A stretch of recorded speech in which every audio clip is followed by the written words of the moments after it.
Celebrating the role of women in the Second World War uncovers plenty of untold stories. Mari's time with the Women's Royal Naval Service, passing information to men on the front line, has stayed with her to this day. I was in Fort Southwark in Portsmouth, which was a series of tunnels dug deep into the cliffs overlooking Portsmouth Harbour. It was a secret communication set up for D-Day. I was a switchboard operator, a 17-year-old.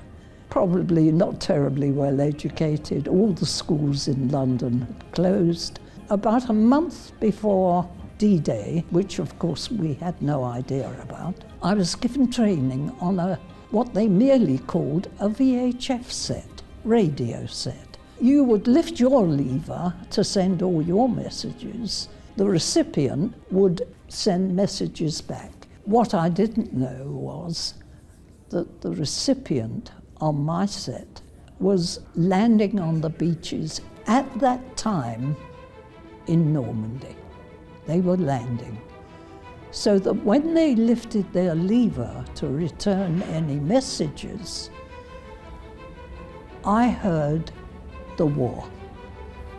I heard machine guns, cannon, bombs, men shouting, men screaming, orders being barked. The chaos of war. And for the first few minutes, I was really quite worried. But then I knew I had a job to do, so I got on with it. I shall never forget those sounds on D-Day, never. Because the enormity and the reality of war hit me. As far as I'm concerned, it's the men who lay down their lives. That's why I call them heroes. I still feel that in World War II, women, both in the forces and in civilian life, did fantastic jobs. Straight out of school, Mildred served with the Special Operations Executive, organising Allied agents behind enemy lines in Italy. We were known as the secretaries, which was a sort of cover because they were working as secretaries, but then some of them were operational. It was, I suppose you had to do something. There were a lot of women in SOE, and there's very little heard of them.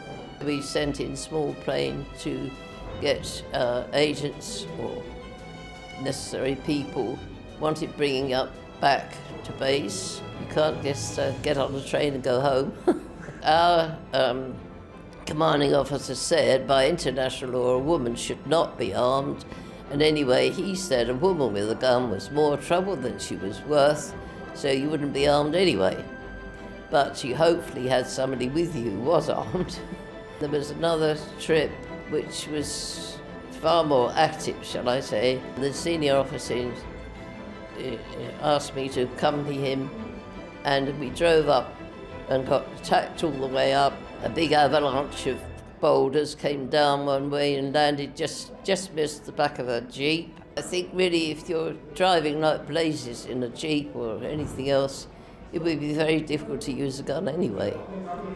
I feel very proud to a great extent that we are accepted now as being very useful and very necessary, not only in the military but in lots of other jobs as well, which is progress. Now partially sighted, Robbie joined the Women's Royal Air Force in December 1940. I was still only 17 and said I was 18. When I first joined, I was getting 11 shillings and 8 pence old money, and somebody doing the same job as me, if he was male, he got a lot more. So I can't say I'm a feminist, but on the other hand, it is certainly much more equal than it was in my days, sort of thing, you know. I've got medals and such like, but what about the girls in the land army? What about the people who were on munitions? It was a vital job, but they don't get any recognition. Women, I think, in both world wars played a huge part, and I don't think they were recognised